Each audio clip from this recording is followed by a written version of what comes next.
Does caffeine and stimulants really affect your gaming performance for better or for worse? Yes and yes. It depends on how you use it. Transmission received. Authorization granted. Welcome to the video. What's up, dreamers? Hope you're having a fantastic day or had a fantastic day, depending on where you are in the world. You, boop, are awesome. Welcome to Driving Vibin'. You thought your video was on 2x speed. It's not.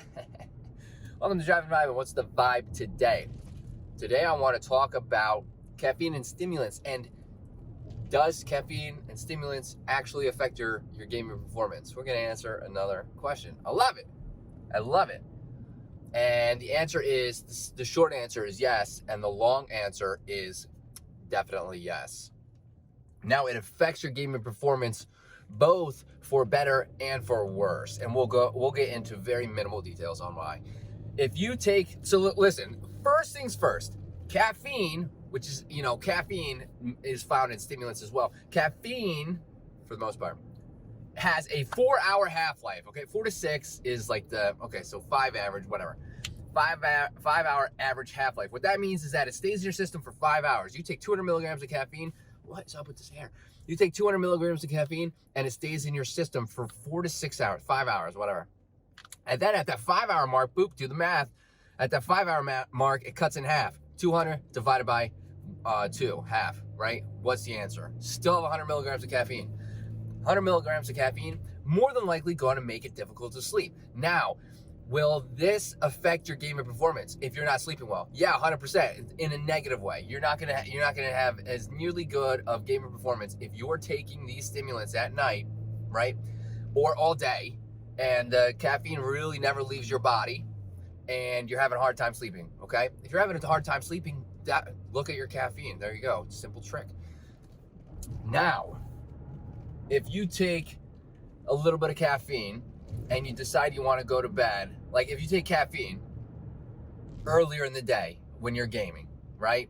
Let's say you have a tournament, or let's say you have a tournament, or you stream during the day, or you have, a competitive match and it's earlier in the day, and you take that caffeine. And let's say you don't take the caffeine all day every day.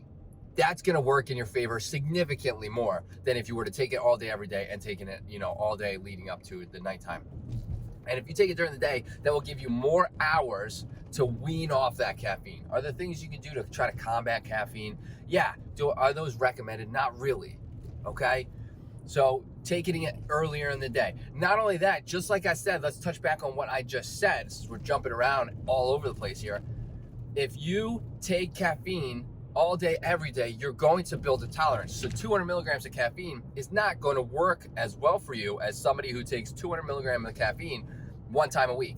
That person who takes it one time a week is going to feel significant cognitive boost, reaction time improvements, and everything of the sort, because they don't have a tolerance to caffeine. They're not building a tolerance. They're not taking it all the time. And yes. So yes, the answer is yes. And yes. Will caffeine and stimulants affect your gaming performance? Yes, it will. Both in good and in bad. And it depends on how you're taking the stimulant. How you're taking it and when you're taking it. Very important for gaming performance. If you like what you heard in this video, if you have anything to add, let me know in the comments. Let's get this conversation started. I would love to hear them. If you like what you saw in this video and want more content like this, hit that subscribe button, and I hope to see everybody in the next video. Later, dreamers.